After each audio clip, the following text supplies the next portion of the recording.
They said Filipino English was unusable. They laughed at the accent, mocked the rhythm, and claimed it would never reach global standards. But then something happened that no one expected.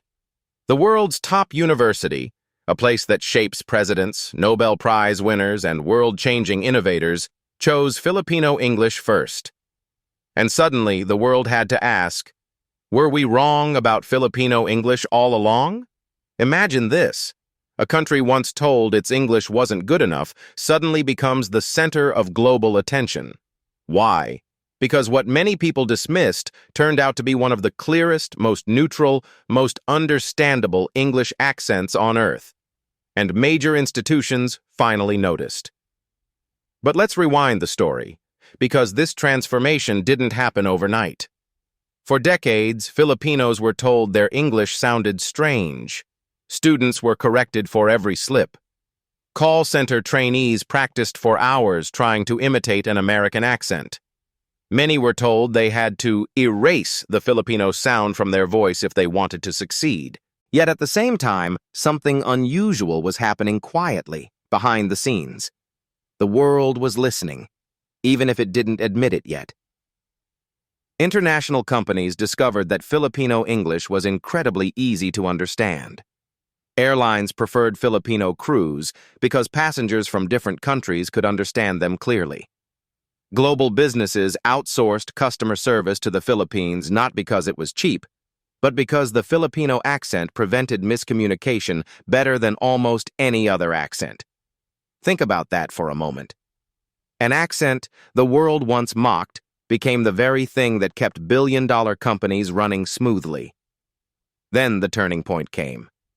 One of the world's top universities, Harvard, selected Filipino English first for a huge research project studying global communication. Out of dozens of English accents from around the world, they chose the Filipino accent because it was clear, neutral, and consistent. What many once called broken English was now the benchmark others were measured against. And this wasn't just a small academic decision. It was a message, a loud one, a message that said, the world needs to hear the Filipino voice. But why? What makes Filipino English so special? Unlike many countries, English in the Philippines is woven into daily life. Children grow up hearing it in school, on TV, in public signs, in conversations. But Filipinos don't just copy English, they adapt it. They make it warm, expressive, and easy to follow. Filipino English carries empathy. It carries friendliness. It carries clarity. It carries something uniquely human. And maybe that's what the world was missing. While other English varieties became rigid and formal, Filipino English stayed flexible and practical. It didn't try to sound sophisticated. It tried to sound understandable. And that made all the difference. But here's the bigger question. Why did it take the world so long to acknowledge this? Maybe because people often see value only when someone big recognizes it first. Maybe because accents and languages are tied deeply to identity, and identity is something people love to judge.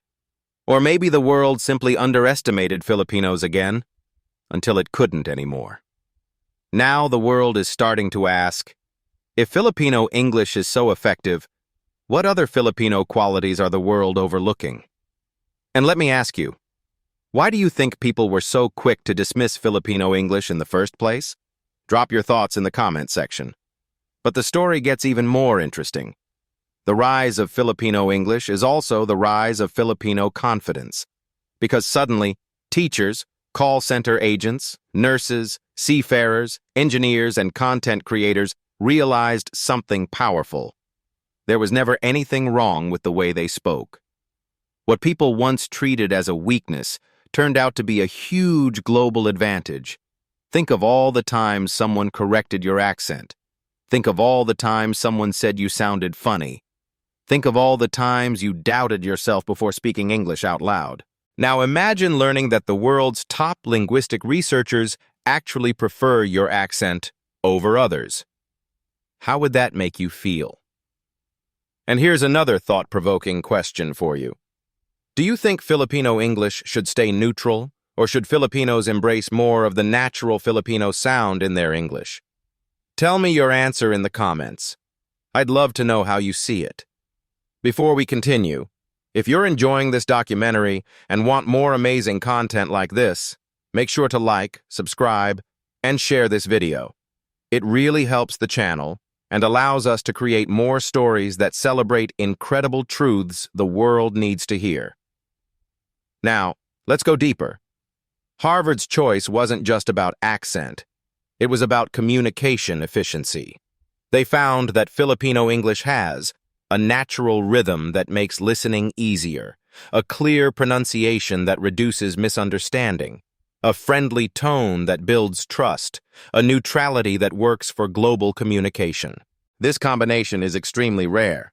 Most accents excel in only one or two of these areas. Filipino English excels in all four. And the more researchers studied it, the more advantages they found. For example, Filipino speakers naturally avoid slang that confuses non-native English speakers. Their sentence structure is straightforward. Their tone sounds polite, even when they're being firm.